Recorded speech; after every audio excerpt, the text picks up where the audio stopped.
राजनीति में नई लकीर खींच रहा है। आज वो शख्स हमारे साथ है जिसने हाल ही में यूपी में इतिहास रचा, हरियाणा में अपनी ताकत बढ़ाता हुआ वो नजर आया और अब दिल्ली में दमखम दिखाने की तैयारी में दिख रहा है।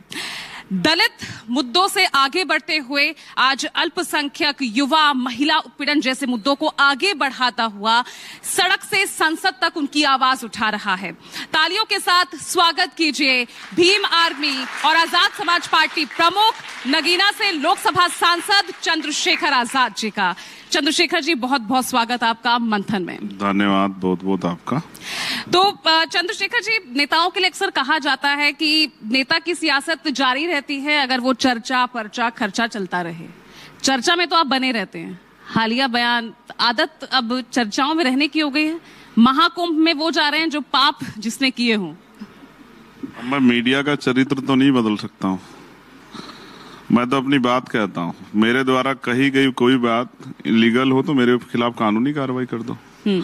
और मीडिया मेरी बात को क्या कह के दिखाती है, और मुझे तो हंसी आती है कि जब किससे पूछती है कि उन्होंने ये बयान दिया, तो सामने वाला बोलने वाला भी नहीं सोचता कि वो बयान ही सुन लूं मैं। तो मीडिया की बातों में आके लोग गुमराह होकर पता नहीं क्या क्या कह देते हैं। मैं क्या कह सकता हूँ। तो बयान तो आपके ही है ना, आप ही तो कह रहे हैं भाई जो जिसने पाप किए हैं वो महाकुंभ में पाप धोने जाता है।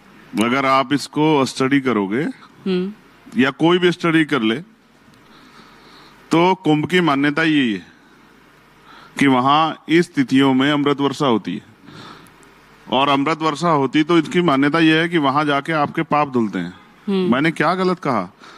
एक काम करते हैं, और मेरी बात को तो शंकराचार्य जी ने बिल्कुल कहा कि बिल्कुल सही बयान दिया चंद्रशेखर ने। और अगर मेरा बयान गलत है तो मुझे सही बयान बता दो किसका है। और मैं तो ये कह रहा हूं कि अगर वहां नहीं पाप धुल रहे हैं तो ये बात एक बार मैं चैलेंज के साथ कहता हूं कि शंकराचार्य इस बात की घोषणा कर दें कि वहां पाप नहीं धुल रहे हैं, तो फिर आपको पता लग जाएगी। आपकी संख्या देखना अगर लाख, करोड़ों से लाखों में ना आ जाए। भाई लोगों के अंदर यही तो आपने बात डाली, यही तो जो है आस्था की बात जो उनके अंदर मजबूत की है कि वहां जाओगे तो आपके दुख, तकलीफ, पाप धुल जाएंगे, मोक्ष की प्राप्ति होगी। तो मैं